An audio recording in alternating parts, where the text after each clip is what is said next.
I'm taking a strap. I'm strapped up. What's happening? What was that about? Let's make the fight happen. We strapped the fuck up. Yes, ladies and gentlemen. Welcome to episode 248 of the SZN Podcast. I'm your boy Kam. I'm your boy Flowz.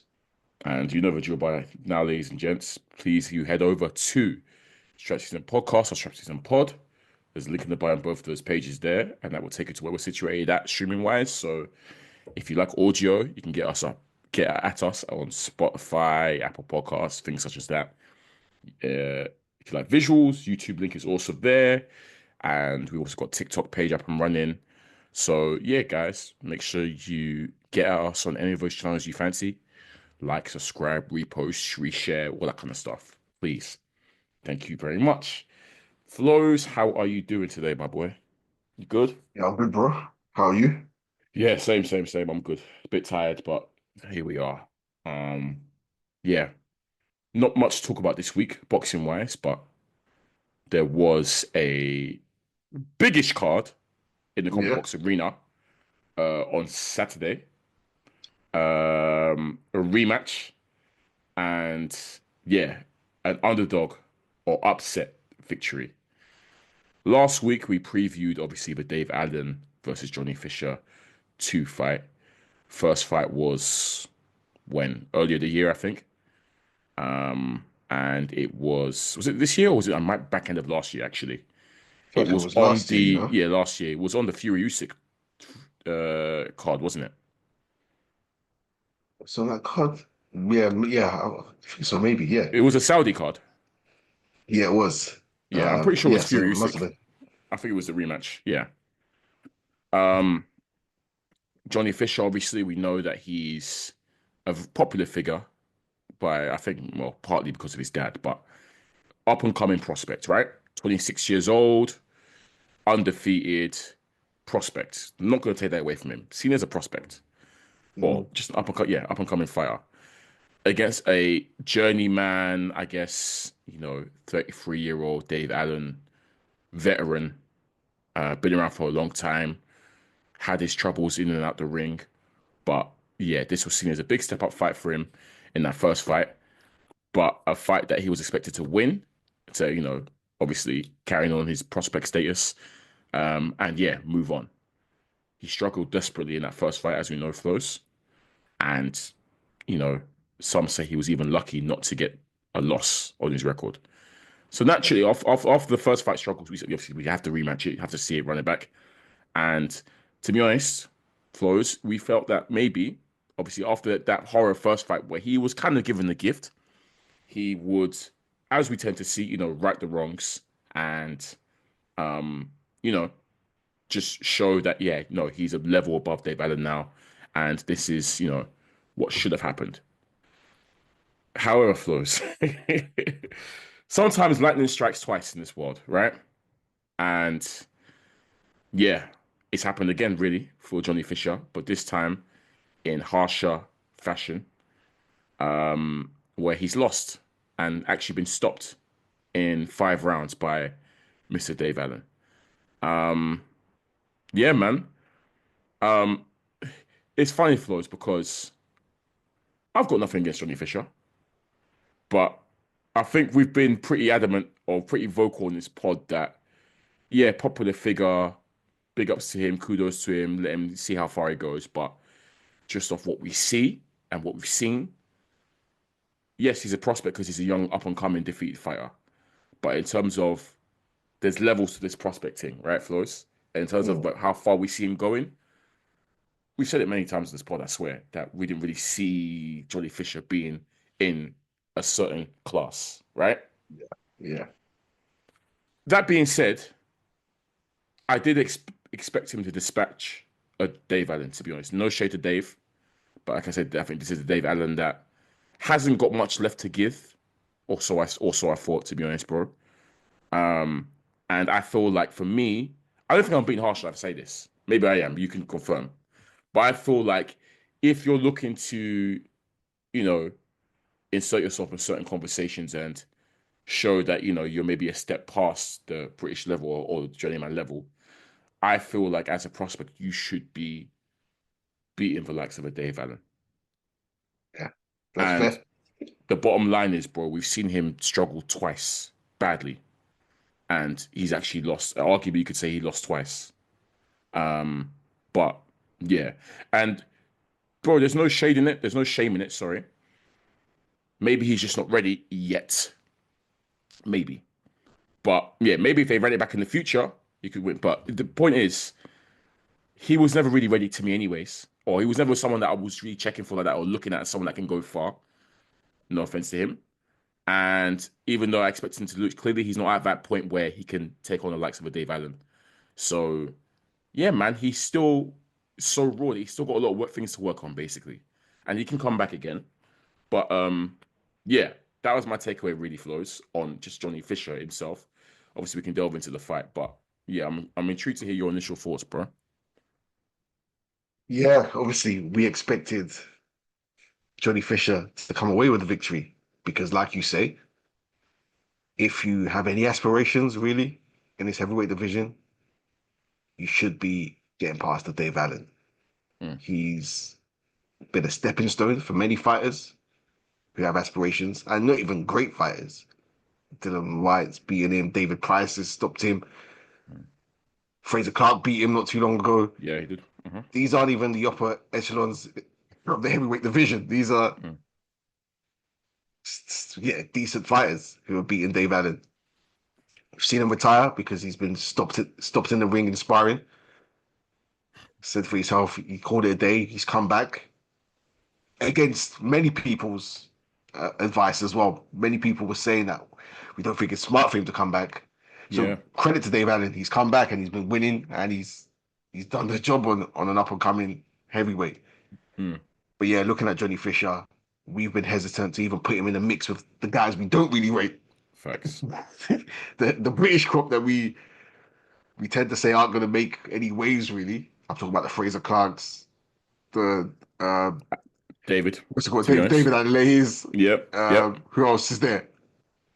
Um, Samuel Woodley. yeah. That's us. Woodley's finally taken himself out of the conversation, but initially, yes, Woodley was there. He was there. So all of them. Who else? There's one more. Dakers. In there. We haven't even put Fisher in that mix. Yeah. We've been hesitant to put him in Yeah, that mix we actually because- always used to forget him and not mention him. I'll be real. And they don't even say his name, but he don't say their name. So you can Yep. tell he's not even on their level, really. Yeah. And it showed. It's shown again because I fancy all them man to beat Dave Allen. I'm not going to say it's going to be easy for them. Well, Fraser's done it already. Fraser's already done it. To be honest, delay, I don't know. I'm obviously backing David Allen on that. Are you back in Dave? Okay, yeah. It was a good fight, David Allen, yeah. but Wardley, It'll be a good yes, fight. comfortably. Dacres, I don't know about Dacres. Maybe Dave can outbox him, but yeah. The crop, we've said this, but that crop it's not the best crop right now. Only one name, two names really. Look, I obviously I like Atama. I think Atama, you can see it with him. He to me is a bona fide prospect. He's above them, man. Yes. In terms of ceiling. Yes. Wardley has put himself into conversations. I have to respect him. We didn't want him, but he's shown us that cool. Maybe he can rise above it. I actually do rate Clark. I think Fraser Clark is good. Unfortunately, I think he has age on his side, but Fraser Clark is a good fighter. I don't think he will go on to win world titles, but he's a good fighter. But Fisher we never mentioned. Sorry, carry on. We were never talking about Fisher like that. Yeah, and that's not because he's wacky. We just know he's not at the level yet, and he needed to step up to show it, and he has stepped up, and he's failed to show it. I think for me, we can't write him off. He's still young. Yeah. And we'll get into the fight, but to me, he looks like a little boy still in there. Look. Like, despite the size, despite the stature, he looks like a little boy. In terms perfect segue, Flowz. So let's talk about the fight then, because obviously we knew what Dave Allen's going to come with. You know, he's going to come forward, be easy to hit, to be honest. Dave Allen's not going to offer you much lateral movement or head movement, to be honest. He kind of plods forward in the way. But obviously, Dave knowing that, one, he obviously Dave sparred many rounds together, first of all. But, you know, Dave Allen was hurting him from pillar to post in the first fight. So Dave Allen knows that if he can catch him big, he is going to win this. You know, he can really, put Fisher on wobbly legs. And he was fighting like that, Flowz, like a man with a purpose to just, look, I'm going to eat some of your shots, but I just want to land that big overhand, for example. And to be honest, up until the point where he got into trouble, I probably had Fisher winning the fight. He was trying to fight behind the jab, trying to catch, obviously, because Dave Allen's coming forward, being easy to hit. Fisher is able to piece him up and then sort of spin out, out of there and just not get too close. But obviously, that knowing that, look, I just got to catch you big once flush, and then it's curtains for you. That sort of knowing was there. It was apparent to me. And I'm watching the way, and you mentioned how, you feel Fisher's a kid in there. I think it's a good point because Fisher's still so raw. So almost amateur-like raw, bro. If you're watching his defense, the hand placement, how his chin's up in the air and his glove placement's off, so he's easy to hit.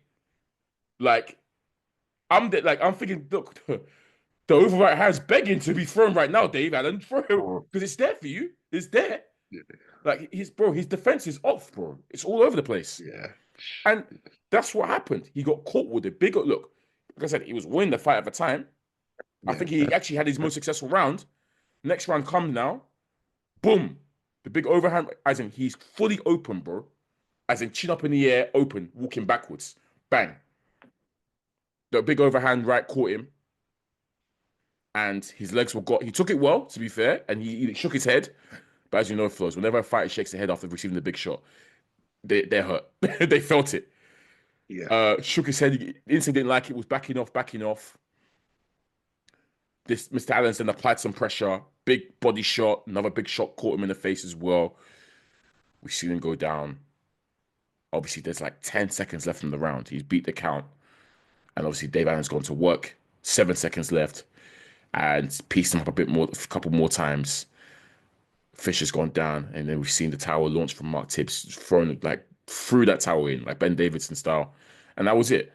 But all it took was, my point was, all it took was one moment. And it was sloppy defensive work from him. And it was looking sloppy the entire night, to be honest, Flowz. So there definitely is that naiveness and naivete and rawness to his game. That's quite apparent in there because I'm looking at the hand placement, bro. It was off. Yeah. The defense was lacking throughout the fight. I think in round one, Dave Allen caught him with a big overhand right. Yeah. And for me, we've seen people push Dave Allen back, force him back with big shots, apply pressure. Johnny Fisher was looking nervous to me in there, in a sense that he was backing off, he was jittery, he was, like I say, nervous. It seemed like he was a boy in there against the man. Like, notably that he was like, this guy's can hurt me. Yeah. And I don't know if I could hurt him in that sense. He was fighting with, I thought he'd be a bit more aggressive and throw a bit more combinations in there. Yeah. Some of the single shots weren't thrown with intent for me. He did have some good success where he was landing big shots. Yeah. And even when he got hurt, the naivety again for me. He didn't even try clinch. He didn't even try do anything. I don't know if he wanted to pose or posture. Because there wasn't long left in the round. So I just think lack of experience again. Wrap him up, clinch. He left himself open right after getting hurt. And I checked, You know when you beat the count? Yeah. And the referees waved them on. There was 7 seconds left. Yeah. 7 seconds. All we had to do was wrap him up if he had to for 7 seconds. Very quick and easy. There's no way he should have been stopped there. Yeah. He should have really you're right. So cleanly too. So clean. Like he got caught with 2 clean shots. Yep. Yeah. So I just think lack of experience. Maybe flashbacks from the first fight weighing his head, which affected him going into it. But look, I'm not going to write him off. It was evident. There was evident to see what he needs to work on. He needs to get those demons out of his system because they might be playing on him still. And it was a bad knockout. It was a bad one. So he face planted. I swear. I think he was face down. The shots put him out standing. Yeah. Drops. Yeah. So I have no issues with the stoppage, but I felt like like you say, he was winning the fight, Yeah. but the danger was there throughout. The danger was there, and I don't think he done enough to really Fight. back up Dave Allen or tire Dave Allen out, or I mean, just be more aggressive in there. we've seen examples before, Flows. I mean, we've said it before in this pod, how fighting scared is a killer. Frank Mm. Martin, fighting scared, that got himself knocked out. A fight that he was doing very well in, and I think maybe winning up to that point. And we saw each round the fear sink in, and fear. He changed tactics from what he was doing in the first round to when by the time he got knocked out, Frank was running, scared. Twitchy. Devin Haney's lucky that JCR is kind of washed because he was fighting scared. So fighting scared, it can be a real killer sometimes. And Fisher definitely was fighting scared. AJ prime example. That scared AJ period. Oh, Horrible. nah, we always refer to it as pop because it probably was the hardest. Being an AJ fan, that AJ period was a killer for us, man. Absolute peak. It was so hard to defend. Yeah, it was horrible to watch. Just I look, God shy. yeah, look, Fisher looked scared in there, and when he was scared, let me tighten up my defense. Scared, he was scared and still being open. It was crazy to me. So, yeah, bad day in the office for Fisher, but he can grow. And yeah, maybe it wasn't the best idea to jump right into the rematch with Dave Allen. Yeah. I mean, I can't lie, he had to do the rematch straight away. I'll be honest. But that's just how it works, unfortunately. I just thought, he would be tight because the first fight, he was also open. And that's when he got caught. I thought he would have tightened up the defense at least. And it was the same for me. I'm looking at the hand placement, like I said, it was just, and the chin placement and everything, it was just really off. And you know what? One, I'm very happy for Dave Allen because he generally is a super nice guy in boxing, very open, very honest. Yeah. And you can say, to be fair, obviously, look, Dave Allen has operated or fought at a much higher level than Johnny Fisher, if we're keeping that buck. Yeah. As Way you more mentioned, experience Dylan, way more experience. You mentioned Dylan White. You mentioned the likes of Lucas Brown. Who else? Luis Ortiz. Lewis Ortiz, King Kong Ortiz. He's operated at a much higher level, and clearly that experience showed. But I still stand and maintain, and I'm glad you agree with me, bro, that if you want to make something yourself, you should be beating the likes of a Dave Allen, to be honest. At this version of Dave Allen, anyways. I feel like Atoma doesn't lose to Dave Allen, personally. And I actually would like that. I think that's a good fight to make, personally. I think that'd be a great fight just so Atoma can show that this British team, because if you keep it back, Atoma's best win is Marius Wack, who we know has never been good. So arguably Fisher's got a better resume. But I just want people to see what we mean by a bona fide prospect. Yeah, set up Dave Allen versus Dave Allen. Run it. Yeah, let's see. No, but that is a good litmus test, right? Dave Allen for these guys. David Allen responded to it. He said Dave Allen has to earn his shot. Oh my gosh! Come on, man. Come on, man. Come on, man. Send it to you. Send it to me. Dave Allen has to earn his shot that he just beat Johnny Fisher, so he has to earn his shot to fix him. Screaming. I'm finished. Come on, man. David Allen. Anyways. I know you better focus. You got JBTKV problems, man. Oh man, that's hilarious. But yeah, man. Look, Johnny Fisher, as you said, can come again. 26 years old. He's only a couple fights away from being back in these conversations in the heavyweight division. 2 fights. So just go back to the drawing board, exercise some demons, really think, if this is what you want to do, that kind of stuff. But yeah, he'll be fine. I think he'll be fine. But yeah, he's someone we've been screaming about anyway. So yeah, man.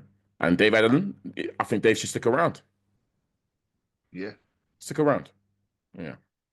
There's money to be made, so I ain't gonna tell anyone to not make money. If anyone deserves money, it's Dave Allen. So 100. Look, big respect to him. Everyone wrote him off, including us, and he's proven us all wrong.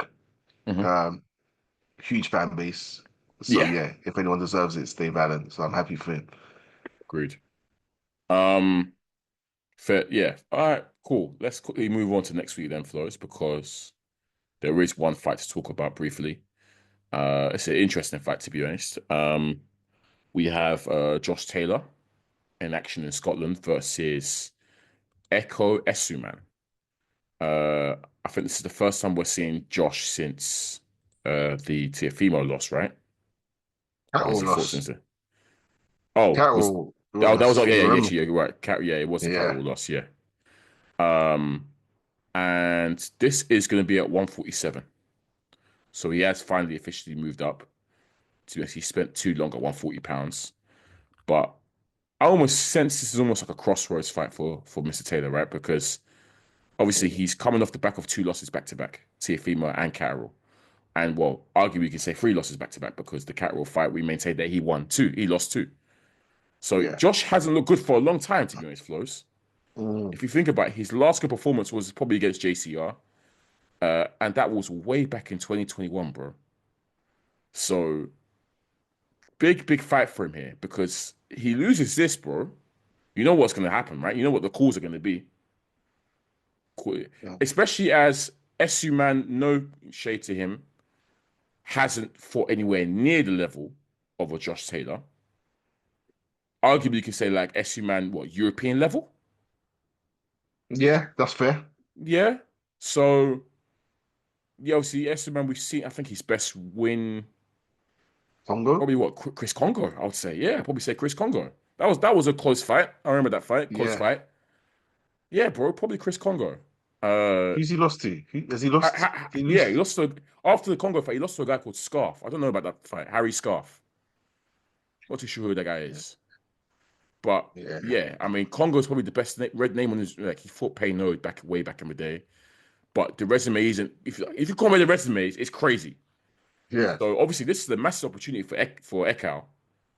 But yeah, it's a must-win fight for Taylor. To be honest, he loses this.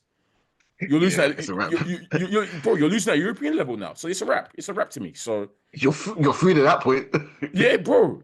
He has to You're win this. freed. This is a massive fight. And to be honest, show his class. That's the Mm. target I'm setting for him. Show that you shouldn't be fighting these European level fighters. But yeah, Yeah, yeah, that's it really. that's a that's a crazy fall off because listeners, Bro, this is an undisputed champion, Josh brother. Taylor, a legit one too, Legit one. Yeah. a legit one. Fought the big, and that whole it's funny because that whole batch is what now? Yeah. Regis, Oh yeah. JCR, JC, yeah. Mo Hooker, that whole batch of 140 pounders cooked. Cooked. cooked at the point. It's actually so funny. They So actually all cooked, yeah. and Josh Taylor might be right there with him if he loses Yeah, this one. well, prove that you're not cooked, Josh. That's it, because the rest of your peers are actually all finished. They're all out here. Fair play to them. They might have lost to respectable people. Yeah. Well, they've got some Well, dodgy Josh, decisions. yeah, Well, yeah, yeah, they all have to be fair. Yeah, they all have. But you just echo might be the worst of the lot. no, Flores, there's no mic. It is 100% the worst of it all. Echo has only fought at European level. Yeah. Look, you start to question things because Jack Catterall treated him twice. Yep. Tiafimo Um, treated the hell out of him. if he would treat him, and you've not fought in over a year now. It would have been Yeah, if yeah, that's Jack Catterall. yeah, Yeah, the decline's already there. It's yep. tough. It's It is tough. tough. It's just how much I can can't Echo lie, bro. close the gap? The Taylor fall off is mad. Yeah. Genuinely at the top of the world. It was a Super Six tournament, wasn't it? That he won. Was it? It was Hmm. one of them. Yeah. Deservedly won as well. The fight with Regis was a fight of the year nomination for me. Quite like in that category, it was amazing. Mm. And you beating JCR as well to win the full, all the belts and all amazing performances. You go on a great run. I remember he took out. When we killed O'Hara Davis, that was part of the run initially. Yeah. Like his rise to the top was very swift, but the fall off has also been just as swift, bro. I think he has peaked. He has, we've seen the peak of the best of Josh Taylor. Again, I don't think staying at 140 pound helped him because remember, even after he became undisputed, the talk was going straight to 147 to challenge Yeah. Bud. Remember, he had Bud in his name, Yeah. in his mouth. Sorry, and yeah, it never happened. Obviously, he decided to stay and fight Catterall, and it just went downhill from there. It just went completely downhill. And he's not been the same since, bro. We have not seen a good Josh Taylor performance for years. And it's quite scary. So this is a make or break fight for me. It's in Scotland as well for the WBO International welterweight title. I think he's moved up to welterweight too late, to be honest, bro. But we'll see what he looks like. Look, resume, just due to the resume, I'm not someone that is a huge, again, similar to Fisher, not to say he's Fisher level, but Echo Essuman has never been someone that I've considered top in that sense. Decent fighter though, strong, good engine. He's gonna figure to come and apply pressure on Josh, but yeah, Josh Taylor should really be beaten. But obviously, because you haven't seen him for such a long time, bro, an upset generally is on the cards. I'll be so real. Yeah. Because you say yourself, show me. Let me see from your last couple of fights what you are. And the last couple of fights from Josh have been piss poor, albeit against very good competition. To be fair, but he has not looked good. Yeah. I'll back Josh Taylor just off principle, but that's not to say that he can't go in there and have a stinker. But he certainly can. He certainly can. I just think maybe even with it being in Scotland, and we know he's pretty durable. He's never been stopped. He's touched the canvas, but hasn't been stopped. Gets up, proud Scotsman. That even if he has a stinker, they might bust him. So true. It's hard to look past. It's hard to look past Josh Taylor here. But look, Echo, you can go and make a name for yourself right now. I think Echo should be treating this as the biggest opportunity, bro. Battery in your back. I take him off the list. That's a huge scalp for him. So I hope Echo treats that as the challenge that it is, that he goes for it, man.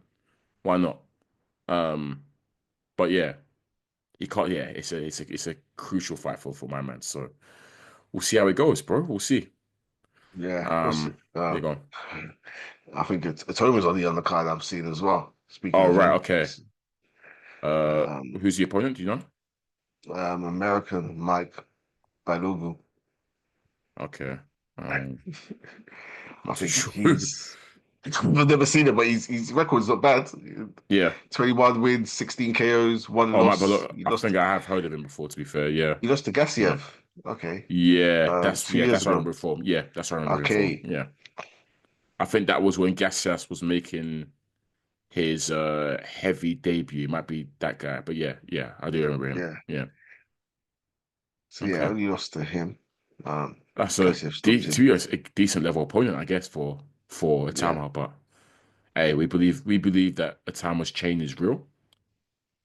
So I'll tune in to see him.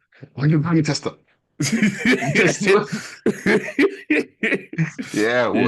We've tested Moses. A couple man on this pod have failed the diamond tester test. You know, it's true. They failed the test, bro. Yeah, couple man's chain was always fake. Always fake. Yeah, man. And we take them chains, man. But yeah, we'll see. Yeah, Flowz. I think that's it really. Short and sweet this week. I'll make a shout out to Edgar Berlanga for the antics against Hamza Shiraz. Very, very funny, hilarious. Another just character. The Canelo loss has him talking all the way brand new. But yeah, that's that press conference, Flowz, got me super excited for the fight. It's too funny. Yeah, you can't afford to lose, Berlanga. Anyway, you can't. We'll talk about it. You can't. But yeah, we'll talk about it when the time comes. But yeah, this has been episode 248 of SZN Podcast. Once again, I'm your boy Kam. I'm your boy Flowz. And as always, guys, you know where to find us on the streaming platforms. Peace. You take it a strap. I'm strapped up. What was that about? Let's make the fight happen. We strapped the fuck up.